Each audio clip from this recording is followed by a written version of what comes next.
Donc là, il faut déjà rappeler certains principes de base du protocole Modbus TCP. C'est un réseau de communication utilisé pour des réseaux d'automates programmables. Donc, dans un réseau, on partage des informations. Donc, sur un réseau informatique, on peut vouloir partager des fichiers. Ça veut dire, je souhaiterais par exemple qu'un poste A accède à un fichier qui se trouve peut-être sur un poste B, ou bien un fichier qui se trouve sur un poste dit serveur. Et ce serveur dispose de plusieurs fichiers. On a plusieurs postes qui ont des droits en accès lecture, écriture sur un serveur. Dans les réseaux locaux industriels, c'est la même chose. Mais la différence, c'est que les informations échangées, ce sont des informations que possèdent les nœuds du réseau. Donc, si je parle d'automate programmable, un automate, qu'est-ce qu'il possède dans sa mémoire? C'est un ensemble de bytes, c'est un ensemble d'octets, pour revenir sur le français, c'est un ensemble de doubles mots, c'est un ensemble de mots, etc., des bits et tout le reste. Donc, on va échanger la donnée sur un réseau d'informatique industrielle, on va échanger les bits, on va échanger les mots, c'est pas magique. Sur un réseau d'informatique standard, on peut échanger des fichiers, etc. Donc, le Modbus, il y a plusieurs versions. Ici, on ne va pas s'attarder sur la première version, mais il faut quand même qu'on montre d'où on part. On fonctionnait sur le mode maître-esclave pour échanger des trames. Et le protocole Modbus peut donc être utilisé dans toutes ces déclinaisons. On a du RS422, du RS485, de la boucle de courant avec des débits de distance variables. C'est encore très utilisé de nos jours. J'ai vu plein de projets, même des projets récents qui se font avec le Modbus RS485. Ensuite, on a le Modbus via le TCP/IP. On parle de Modbus TCP/IP ou tout simplement de Modbus TCP. Et il y a le Modbus Plus qui, lui, j'aurais dû le retirer de cette présentation parce que tous les deux premiers réseaux, Modbus RS485 ou Modbus LTE et Modbus TCP, sont des réseaux dits ouverts. Ça veut dire qu'un fabricant A peut l'implémenter sur son matériel et communiquer avec un fabricant B qui a aussi implémenté sur son matériel. Mais le Modbus Plus, malheureusement, c'était un protocole qui était propriétaire. Il avait été créé comme une sorte d'évolution du Modbus RTE 485, mais il est resté très fermé parce que la plupart des équipements qu'il utilisait, c'était les équipements de la société Modicon. Donc c'était un réseau de passage de jetons 1 mégabit la seconde pouvant transporter les trams, Modbus et autres services. Avant de continuer, tous ces mots-clés-là, passage à jetons, tram, réseau, etc., on a fait un webinaire dans le cadre des activités de l'ISA Cameroun, dans lesquelles on a parlé du standard OPC-UA. Et la première partie du webinaire, c'était justement le rappel de tout ce qui est réseau de communication. Donc, je vous invite à regarder la vidéo sur la même chaîne du webinaire qui s'est fait au sein de l'ISA Cameroun. Alors, dans les déclinaisons du Modbus, on a précisé ici Master Slave, on peut être en RS232, RS485. Modbus Plus, on ne va pas trop en parler. Et ce qui nous intéresse, c'est le Modbus TCP/IP. Donc, le Modbus TCP/IP, on reste sur la couche application avec du Modbus. Et le TCP/IP est utilisé justement avec l'Ethernet comme couche physique. Donc, dans cette présentation, j'ai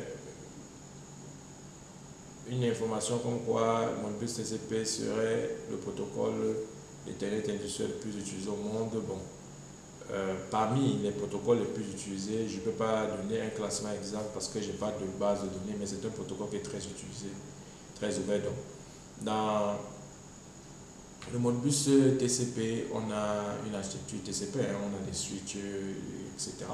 Par contre, en RS485, on a le bus et il existe des passerelles qui permettent justement de passer du Modbus TCP au Modbus RS485. Dans la communication en Modbus TCP, l'architecture client-serveur qui est apportée par la pile de protocole TCP/IP, le but c'est quoi? C'est que les équipements écoutent sur le port par défaut du Modbus TCP, c'est le 502. En général, la plupart des applications sont implémentées là-dessus. Et ce qui se passe, c'est qu'on a la notion de client-serveur. un client va faire une requête à un serveur pour lui demander un certain nombre d'informations. Donc, ça peut être une requête de lecture. Donne-moi la valeur du registre 40 001 dans ta mémoire actuellement, ou bien écrit à l'adresse 40 010 la valeur 27,5. Donc, ce sont des requêtes qui sont envoyées vers les serveurs et les serveurs doivent répondre. Ça, c'est le modèle client-serveur. À la différence de l'ancien Modbus 485 où on était sur maître-esclave, dans le modèle maître-esclave, les esclaves ne peuvent pas être à l'initiative des échanges.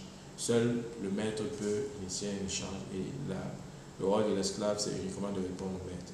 Dans la partie Modbus TCP, le fait qu'on ait le modèle client-serveur, un même équipement peut être à la fois client-serveur, ce qui permet que sur un même réseau, on n'a pas besoin d'un maître central pour les échanges. Un même équipement pouvant implémenter le client et le serveur peut donc faire ses requêtes à un autre hôte du réseau. Donc on peut avoir des échanges entre plusieurs automates, chacun à son initiative, des échanges implicites, des échanges explicites.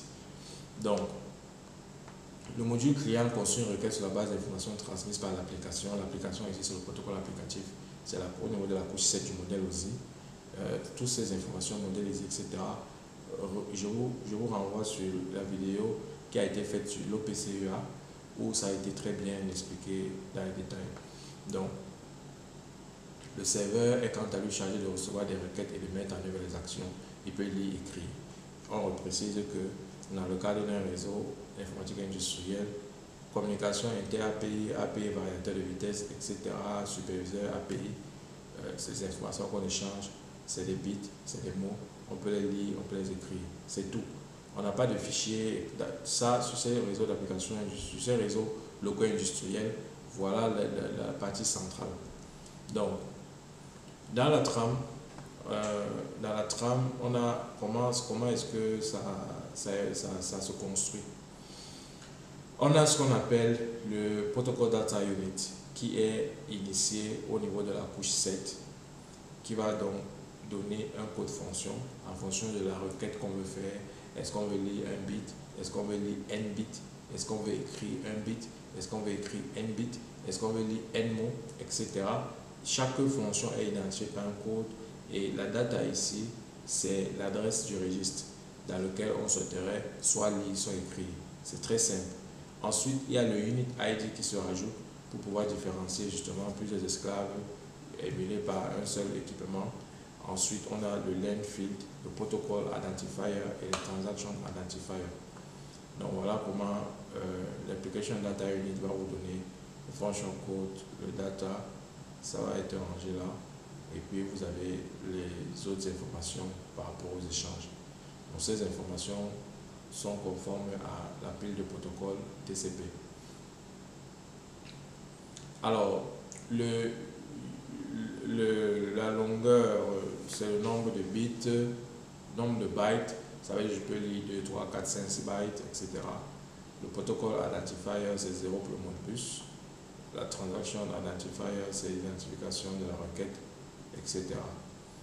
Donc, un unit identifier est utilisé pour le routage lorsqu'on s'adresse à un périphérique sur un réseau série. Donc, quand vous avez une passerelle qui fait du RS485 vers le Modbus TCP, dans le cas du champ unit identifier, on a l'adresse de l'esclave de l'appareil distant et le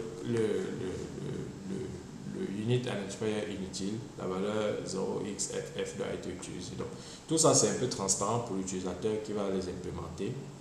Et c'est des mécanismes qu'il faut connaître dans le cas des échanges. Là, par exemple, si on fait une capture en Modbus TCP d'une trame, voilà, il y a un ensemble d'informations ici, le protocole identifier, la longueur, unit, etc. La fonction, code fonction 16, écrit plusieurs registres. Voilà, il faut écrire 52 registres ou 26 mots à partir de l'adresse 0. Donc, ça c'est une trame qui a été capturée avec un logiciel de capture de trame. Donc, comme on l'a présenté sur le schéma précédent, tout ce qui est physique ici, on a l'Ethernet ici, couche Ethernet 2, donc qui va, après on a au-dessus la couche IP et on a la couche transport TCP et tout en haut la couche 7, couche application, on a le Modbus TCP.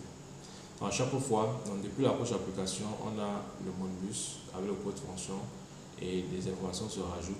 L'IP se rajoute au niveau de la couche réseau pour savoir exactement à qui est destiné ce message.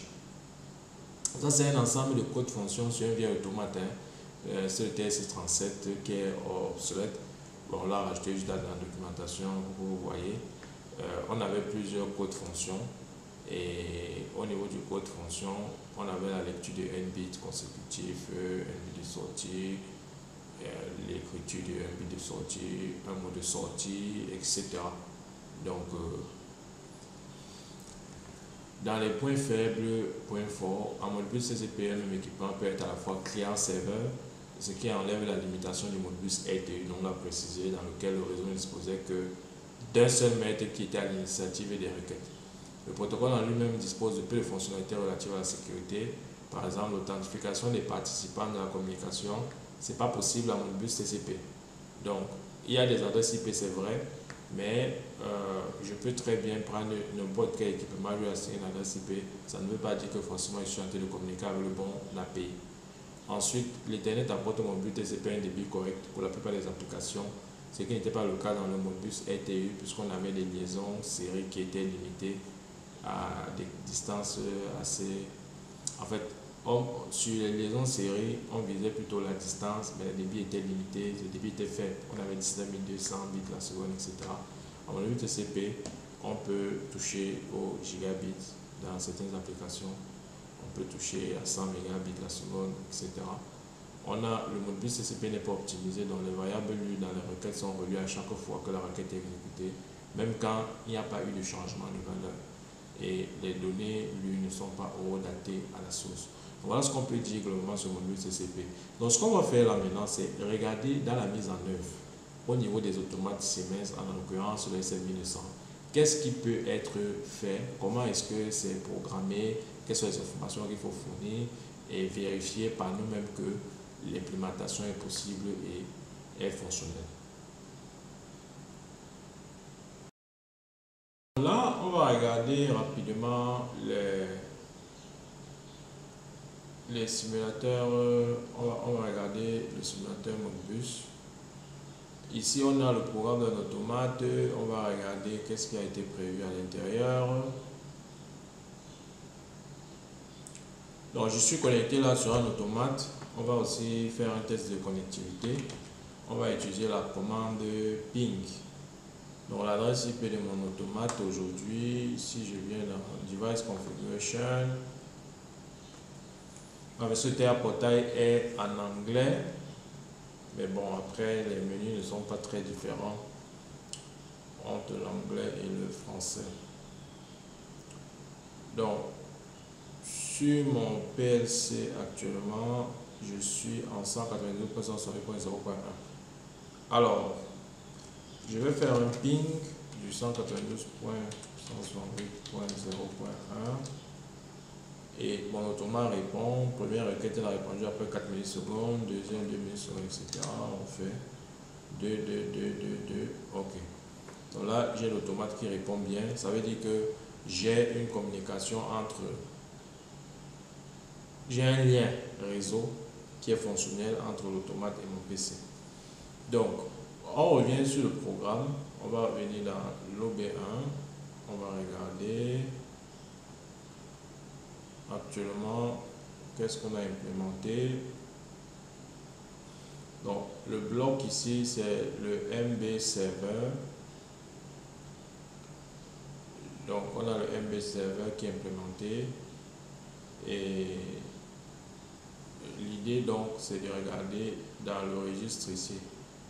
Only Register Write. On a ce registre. Quelles sont les valeurs qui sont actuellement dans ce registre? Parce que dans ce registre, en fait, c'est dans cet ensemble de... C'est dans ce data block qu'on va faire la communication. Là, j'ai l'application Modbus Moscan. Donc, je vais faire une connexion. on va dire que mon scan va nous permettre de simuler justement un équipement qui va communiquer avec mon PLC. Donc le PLC ici, avec le bloc serveur, il joue le rôle du serveur. Voilà pourquoi je définis son adresse IP là. Il est le remote serveur. Donc si je valide, je vais plutôt prendre les registres, holding register.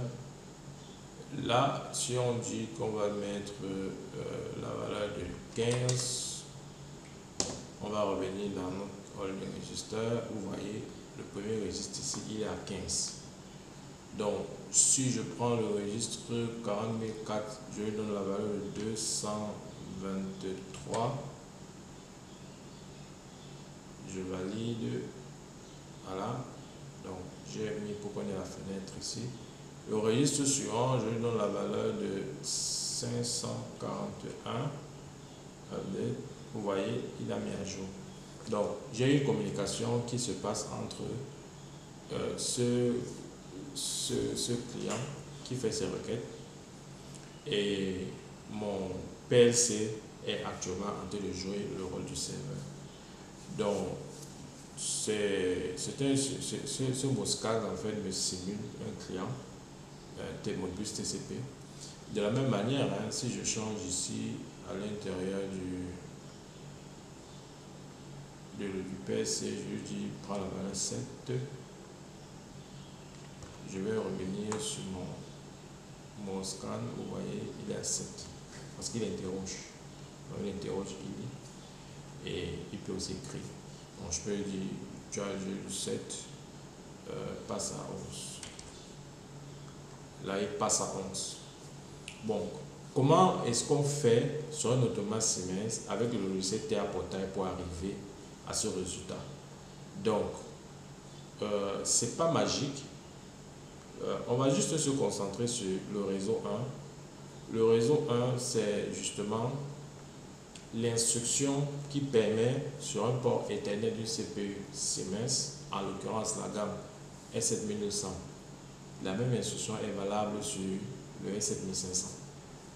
Les S7300, S400 ne rentrent pas dans le cadre de cette application parce que c'est des automates un peu anciens. Pour communiquer là-bas, il y avait d'autres instructions qu'il fallait utiliser. Donc là, je précise, je suis sur un S7200. Ce qui est fait là est valable sur le S7500. Donc, alors, ici, ce bloc, il faut l'appeler. Il est dans la bibliothèque. Hein. On va regarder Libraries, la bibliothèque d'instruction. Je viens dans la partie communication. Dans la partie Open User Communication, non, Others, voilà, Modbus TCP. J'ai le MB client et le MB serveur. Évidemment, le serveur vous permet de gérer un rôle de serveur sur un Modbus TCP, sur un réseau Modbus TCP.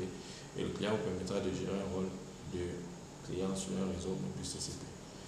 Maintenant, ici, il faut savoir quand est-ce qu'il faut déconnecter, se déconnecter de la liaison. Donc, c'est à vous qui gérez dans votre programme, en fonction de ce que vous souhaitez faire. Le MB Holding Register, c'est le registre, c'est justement, il faut définir dans votre application quel est le registre qui va pouvoir héberger les données qui vont être échangées entre le serveur et le client. Donc ici, j'ai créé un holding register, ce qui est en réalité un tableau de 4999 integer. C'était un choix personnel. J'aurais pu avoir un tableau plus petit, etc. Et c'est d'ailleurs ce que je vous recommande. Ces tailles doivent être fonction de l'application. Si vous êtes sur un projet qui a 2 variateurs, pour lesquels chaque variateur vous prend 10 variables, vous n'aurez pas besoin de 4999 integer pour gérer cela. Donc on choisit cette taille en fonction justement de l'application. Ensuite, le Modbus Data Connect Parameter Server.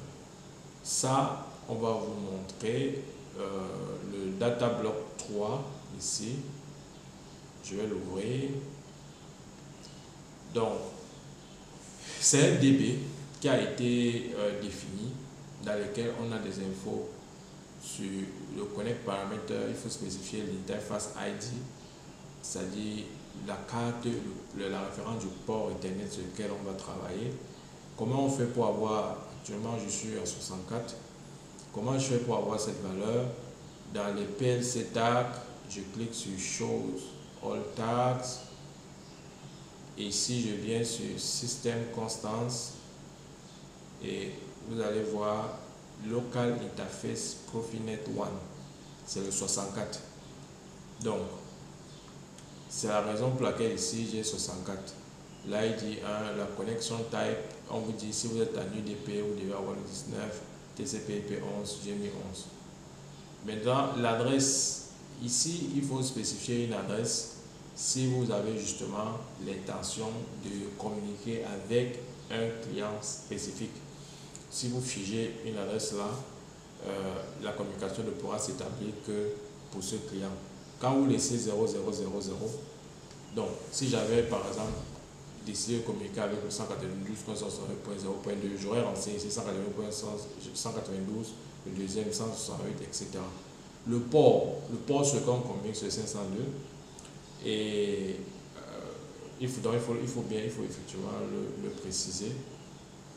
Alors, si je reviens sur mon application, on a Connect Parameter Server, c'est toute cette partie-ci qu'on a vue. Ça s'arrête là. Donc, dans le DB, j'avais rajouté des infos sur Server Data, Card Data, etc.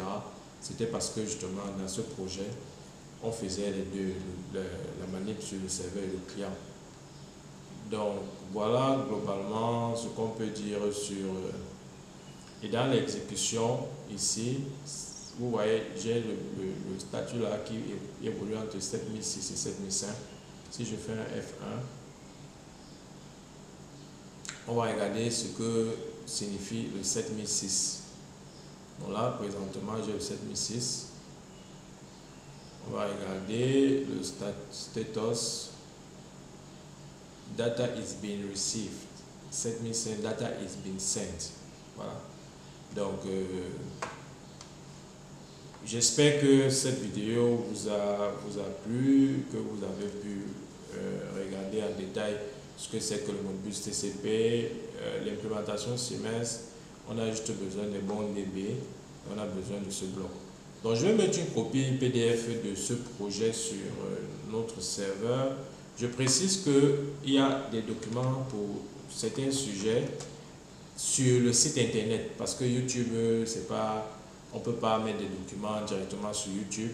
Donc, si vous souhaitez avoir accès, il faut aller sur notre site internet. Dans la partie documentation, vous venez sur la rubrique Parlons Tech. Et dans la rubrique Parlons Tech, vous avez tous les sujets. Donc là, on peut télécharger le PowerPoint, là, on peut télécharger le programme, là, on peut télécharger le PowerPoint, le programme. Voilà, pour certains sujets, c'est disponible. Donc, je vous encourage vraiment à visiter cette partie. Donc, c'est le site internet documentation Parlons Tech. Vous cliquez sur Parlons Tech et vous aurez l'accès. Voilà. Donc, n'hésitez pas à me dire en commentaire ce que vous pensez de cette vidéo. Et si vous avez des sujets spécifiques sur lesquels vous souhaitez travailler, vous le mentionnez aussi en commentaire. Merci pour votre attention.